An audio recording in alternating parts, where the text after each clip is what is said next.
ನಿನ್ನೆ ಉಚ್ಚ ನ್ಯಾಯಾಲಯದ ವಿಭಾಗೀಯ ಪೀಠ ನೀಡಿರುವಂತಹ ಆದೇಶವನ್ನ ಯಾವ ರೀತಿಯಾಗಿ ವಿರೋಧ ಪಕ್ಷದವರು ಬಿಂಬಿಸ್ತಾ ಇದ್ದಾರೆ ಮತ್ತು ಮಾಧ್ಯಮದಲ್ಲಿ ಕೇಳಿ ಬರ್ತಾ ಇದೆ, ಅದು ಸಂಪೂರ್ಣವಾಗಿ ಕಾನೂನಾತ್ಮಕವಾದಂಥ ಒಂದು ಹೇಳಿಕೆಗಳಲ್ಲ. ನಟೇಶ ಅಂತೇಳಿ ಬೂಡಾದ ಕಮಿಷನರ್ದು ಪ್ರಕರಣದಲ್ಲಿ ಸಂಬಂಧಪಟ್ಟಂಗೆ ಆತನಿಗೆ ನೀಡಿದಂಥ ಸಮನ್ಸು ಮತ್ತೆ ನಡೆದಂಥ ಸರ್ಚನ್ನ ಏನು ರದ್ದು ಮಾಡಿತ್ತು, ಅದರ ಮೇಲೆ ಇಡಿ ಸಲ್ಲಿಸಿದಂಥ ಮೇಲ್ಮನವಿಯಲ್ಲಿ ಬಹಳ ಸ್ಪಷ್ಟವಾಗಿ ಉಚ್ಚ ನ್ಯಾಯಾಲಯ ನಾವು ಇದನ್ನ ತಡೆ ಮಾಡೋದಿಲ್ಲ ಅಂತ ಹೇಳುವಂಥದ್ದು ಹೇಳಿದ್ದಾರೆ. We will not stay the order of the single judge. ನಾವು ಯಾವ ಕಾರಣಕ್ಕೂ ಕೂಡ ಈ ಪ್ರಕರಣದ ಸಾಧಕ ಬಾಧಕಗಳನ್ನ ಅಂದ್ರೆ ಮೆರಿಟ್ಸ್ ಮೇಲೆ ನಾವು ಹೋಗೋದಿಲ್ಲ ಅಂತ ಹೇಳುವಂಥದ್ದು ಹೇಳಿದ್ದಾರೆ.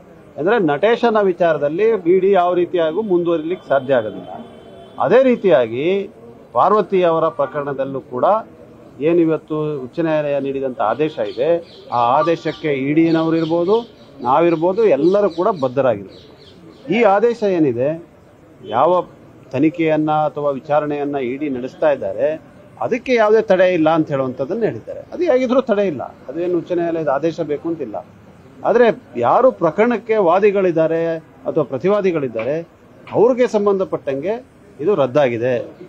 ಇಡಿ ಅವರ 14 ಸೈಟಿನ ವಿಚಾರ ಏನು ಪಾರ್ವತಿ ಅವರು ಪಡ್ಕೊಂಡಿರೋಂಥ ಇಸ್ ಪ್ರೊಸೀಡ್ಸ್ ಆಫ್ ಕ್ರೈಮ್ ಅಂತ ವಾದ ಇದೆ, ಅದನ್ನ ಆಲೈಸಿ ಉಚ್ಚ ನ್ಯಾಯಾಲಯ ಈ 14 ಸೈಟ್ಗಳೇನಿದೆ ಅದು ಇವತ್ತು ವಾಪಸ್ ಮಾಡಿದ್ದಾರೆ.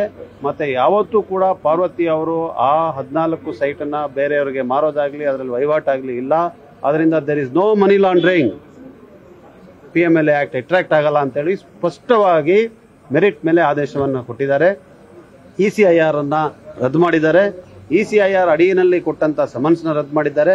ಅದರಿಂದ ಆ ಪ್ರಕರಣಕ್ಕೂ ಇಲ್ಲಿ ನಿನ್ನೆ ನೀಡಿರುವಂತಹ ಆದೇಶಕ್ಕೂ ಯಾವುದೇ ಸಂಬಂಧ ಇಲ್ಲ ಅಂತ ಹೇಳೋದನ್ನ ದಯವಿಟ್ಟು ಸ್ಪಷ್ಟಪಡಿಸಿ ರಾಜ್ಯದ ಜನತೆಗೆ ಇವತ್ತು ತಮ್ಮ ಮೂಲಕ ಹೋಗ್ತಾ ಇರುವಂತಹ ಸಂದೇಶ ಏನಿದೆ ಅದು ತಪ್ಪು.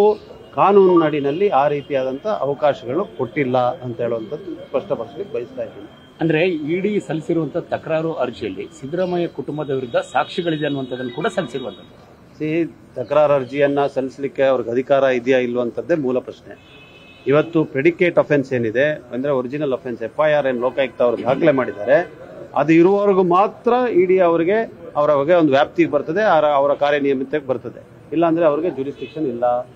ಆದ್ರಿಂದ ಯಾವ ಪ್ರೆಡಿಕೇಟ್ ಅಫೆನ್ಸ್ ನಲ್ಲಿ ಬಿ ರಿಪೋರ್ಟ್ ಇವತ್ತು ತನಿಖೆಯ ಮೂಲಕ ಆಗಿದೆ, ಅದು ಯಾರು ದೂರುದಾರರಿದ್ದಾರೆ ಮತ್ತೆ ಪ್ರಾಸಿಕ್ಯೂಷನ್ ಇದೆ ಹಾಗೂ ನ್ಯಾಯಾಧೀಶರ ಮಧ್ಯೆ ಇರುವಂತದ್ದು. ಇಡಿನವ್ರಿಗೆ ಏನು ಅಂದ್ರೆ ಇದೆಷ್ಟು ರಾಜಕೀಯ ಪ್ರೇರಿತವಾಗಿ ಅವರ ನಡೆ ಇದೆ ಅಂತ ಹೇಳೋದು ಸ್ಪಷ್ಟ ಆಗ್ತಾ ಇದೆ. ಆದ್ರೆ ಅದೇನೇ ಇರಲಿ, ಅದು ಆ ನ್ಯಾಯಾಲಯದಲ್ಲಿ ತೀರ್ಮಾನ ಆಗೋವರೆಗೂ ಅದಲ್ಲಿ ಆ ಪ್ರಕರಣ ಇದೆ. ಆದ್ರೆ ನಿನ್ನೆ ಆದಂತ ತೀರ್ಪಿನ ಬಗ್ಗೆ ಇವತ್ತು ಮಾಧ್ಯಮಗಳಲ್ಲಿ ಏನು ಕೇಳಿ ಬರ್ತಾ ಇದೆ, ಅದು ಯಾವುದೋ ರೀತಿಯಾಗಿ ಮತ್ತೆ ಎಲ್ಲ ಅದಕ್ಕೆ ಯಾವುದಕ್ಕೂ ಕೂಡ ಅವಕಾಶ ಇಲ್ಲ. ಪಾರ್ವತಿ ಅವರ ಪ್ರಕರಣದಲ್ಲಿ ಈಗಾಗಲೇ ನಾನು ಹೇಳಿದಾಗೆ ಉಚ್ಚ ನ್ಯಾಯಾಲಯ ಬಹಳ ಸ್ಪಷ್ಟವಾಗಿ ECIRನೇ ರದ್ದು ಮಾಡಿದೆ. ಮತ್ತೆ ಈ 14 ಸೈಟ್ನಲ್ಲಿ ಮನಿ ಲಾಂಡ್ರಿಂಗ್ ಇಲ್ಲ ಅಂತ ಹೇಳಿದೆ. ಆ ಪ್ರಕರಣವನ್ನ ಮೇಲ್ಮನವಿ ಹಾಕ್ಬೇಕಂದ್ರೆ ಸರ್ವೋಚ್ಚ ನ್ಯಾಯಾಲಯಕ್ಕೆ ಹಾಕಬೇಕು, ವಿಭಾಗೀಯ ಪೀಠಕ್ಕೆ ಹಾಕಕ್ಕಾಗೋದಿಲ್ಲ. ವಿಭಾಗೀಯ ಪೀಠ ಅದರ ಬಗ್ಗೆ ಯಾವುದೇ ರೀತಿಯಾದಂಥ ತೀರ್ಪನ್ನು ಕೊಡಲಿಕ್ಕೆ ಅವ್ರಿಗೂ ಕೂಡ ಅವರ ವ್ಯಾಪ್ತಿಗೆ ಬರೋದಿಲ್ಲ ಇದು. ಅದರಿಂದ ನಟೇಶನ್ಗೆ ತಡೆಯಾಜ್ಞೆಯನ್ನ ಕೊಡದೇ ಇರುವಂತ ಪ್ರಕರಣವನ್ನ ಎಲ್ಲವನ್ನೂ ತನಿಖೆ ಆಗ್ಲಿಕ್ಕೆ ಅವಕಾಶ ಕೊಟ್ಬಿಟ್ಟಿದ್ದಾರೆ ಅಂತ ಇರೋ ರೀತಿಯಲ್ಲಿ ಬಿಂಬಿಸ್ತಾ ಇರೋದೇನಿದೆಯಲ್ಲ, ಇದು this is against rule of law. ಕೇವಲ ನಟೇಶ್ ಸಂಬಂಧಪಟ್ಟಂತ ನಟೇಶನ್ಗೂ ಕೂಡ ತಡೆಯಾಜ್ಞೆಯನ್ನು ಕೊಟ್ಟಿಲ್ಲ. ಇವತ್ತು ನಟೇಶನ ಮತ್ತೆ ಮರುಪರಿಶೀಲನೆ ಅಥವಾ ನಟೇಶನ್ನ ತನಿಖೆಗೆ ಒಳಪಡಿಸ್ಲಿಕ್ಕೆ ಸಾಧ್ಯ ಇದೆಯಾ ಅಂತ ಹೇಳುವಂತ ಪ್ರಶ್ನೆಯನ್ನು ಕೇಳಿದ್ರೆ ಖಂಡಿತವಾಗಿ ಸಾಧ್ಯ ಇಲ್ಲ. ಯಾಕಂದ್ರೆ ತಡೆಯಾಜ್ಞೆಯನ್ನು ನಾವು ಕೊಡೋದಿಲ್ಲ ಅಂತ ಹೇಳಿದ್ದಾರೆ. ಮತ್ತೆ ಇದರ ಸಾಧಕ ಬಾಧಕಗಳನ್ನ ಮೆರಿಟ್ಸ್ನ ನಾವು ಆಲೋಚಿಸೋದಿಲ್ಲ ಅಂತ ಹೇಳಿದ್ದಾರೆ. ಆದ್ರೆ ಇದರ ಆಧಾರದ ಮೇಲೆ ತನಿಖೆನೇ ಮುಂದುವರಿಸಲಿಕ್ಕೆ ಆಗ್ತಾ ಇಲ್ಲ ಅಂತ ಹೇಳುವಂಥದ್ದೇನಿದೆ ಅದು ಸರಿಯಲ್ಲ. ನೀವು ತನಿಖೆಯನ್ನು ಮಾಡಬಹುದು ಅಂತ ಹೇಳಿದ್ದಾರೆ. ಅದು ಇರುವಂತ ವಿಚಾರ, ಅವಕಾಶ ಇದೆ. ಈಗ ಅದರ ಅಡಿಯಲ್ಲಿ ಬೇರೆ ಯಾರೋ 3ನೇ ವ್ಯಕ್ತಿಯನ್ನ ತನಿಖೆ ಅವ್ರು ಮಾಡ್ತಾ ಇದ್ರೆ ಮಾಡ್ಲಿ, ಅದಕ್ಕೆ ಸಂಬಂಧ ಬರೋದಿಲ್ಲ. ಯಾಕಂದ್ರೆ ಆ ಆರೋಪಗಳು 50-50 ಅಲ್ಲಿ ಕೊಟ್ಟಿರುವಂತದ್ದು ಮತ್ತೆ ನಂತರದ ಕಮಿಷನರ್ ಆದಂತ ದಿನೇಶ್ ಇವ್ರ ಮೇಲೆಲ್ಲ ಇದೆ. ಈಗ ದಿನೇಶನ್ ಮೇಲೆ ಮಾಡ್ಬೋದಾ ಅಂತ ಕೇಳಿದ್ರೆ ಮಾಡ್ಬೋದು, ಅದಕ್ಕೆ ಈ ಆದೇಶ ಬೇಕಾಗಿಲ್ಲ. ಆದರೆ 14 ಸೈಟಿನ ಸಂಬಂಧ ಮತ್ತು ಬೇರೆ ವಿಚಾರ ಎರಡು ಬೇರೆ ಬೇರೆವಾಗಿ ನೋಡ್ಬೇಕು ನಾವು ಈ ಪ್ರಕರಣದಲ್ಲಿ. 14 ಸೈಟ್ಸ್ ಹೈಕೋರ್ಟ್ ಬಿಕಾಸ್ ಆಕೆ 14 ಸೈಟ್ನ ಪಡ್ಕೊಂಡಿದ ನಂತರ ಅದರ ಮೇಲೆ ಯಾವುದೇ ವಹಿವಾಟನ್ನು ಮಾಡಿಲ್ಲ, ಏನು ಮಾಡಿಲ್ಲ, ಅದು ವಾಪಸ್ಸು ಕೊಟ್ಟಿದ್ದಾರೆ. ಇವತ್ತು ಅವ್ರ ಕೈನಲ್ಲೂ ಕೂಡ ಇಲ್ಲ. ಇದು ಸ್ಪಷ್ಟವಾಗಿದೆ. ರಾಜಕೀಯವಾಗಿ ಏನ್ ಬೇಕಾದ್ರೆ ಮಾಡ್ತಾ ಇದ್ದಾರೆ ಇವತ್ತು ಇಡಿನವರು, CBIನವರು. ಅದನ್ನ ತಡಿಬೇಕಾದ್ರೆ ನ್ಯಾಯಾಲಯಕ್ಕೆ ಹೋಗ್ಬೇಕಾಗುತ್ತೆ ನಾವು. ಆದರೆ ಇವತ್ತು ನ್ಯಾಯಾಲಯ ಸ್ಪಷ್ಟವಾಗಿ ತೀರ್ಪನ್ನು ಕೊಟ್ಟಿದ್ದಾರೆ. ಆ ತೀರ್ಪಿನ ಆಧಾರದ ಮೇಲೆ ಪಾರ್ವತಿ ಅವ್ರ ಮೇಲೆ ಆಗಲಿ, ಸಿದ್ದರಾಮಯ್ಯನವ್ರ ಮೇಲೆ ಆಗಲಿ, ಮತ್ತು ದೇವರಾಜ್ ಅವ್ರ ಮೇಲೆ ಆಗಲಿ, ಮತ್ತು ಮಲ್ಲಿಕಾರ್ಜುನ ಸ್ವಾಮಿ ಅವರ ಮೇಲೆ ಆಗಲಿ ಯಾವ ರೀತಿಯಾದಂಥ ತನಿಖೆ ಒಳಪಡಿಸಲಿಕ್ಕೆ ಸಾಧ್ಯ ಆಗೋದಿಲ್ಲ. ಅಂಥದ್ದೇನಾರೇ ಕ್ರಮಕ್ಕೆ ಇಡಿ ಅವ್ರು ಕೈ ಹಾಕಿದ್ರೆ ಅವ್ರು ನ್ಯಾಯಾಂಗ ನಿಂದನೆಗೆ ಒಳಗಾಗ್ತಾರೆ. ಈಗ ರಾಜಕೀಯವಾಗಿ ಬಿಜೆಪಿ ಮಾಡುವಂಥದ್ದು ಸರಿ, ಆದರೆ ಇಡಿ, CBI, ITL ಮಾಡುವಂಥದ್ದು ಅದ್ರ ಬಗ್ಗೆ ಅವರೆಲ್ಲವೂ ಕೂಡ ಭಾರತೀಯ ಜನತಾ ಪಕ್ಷದ ಒಂದು ಭಾಗ ಆಗಿಬಿಟ್ಟಿದೆ.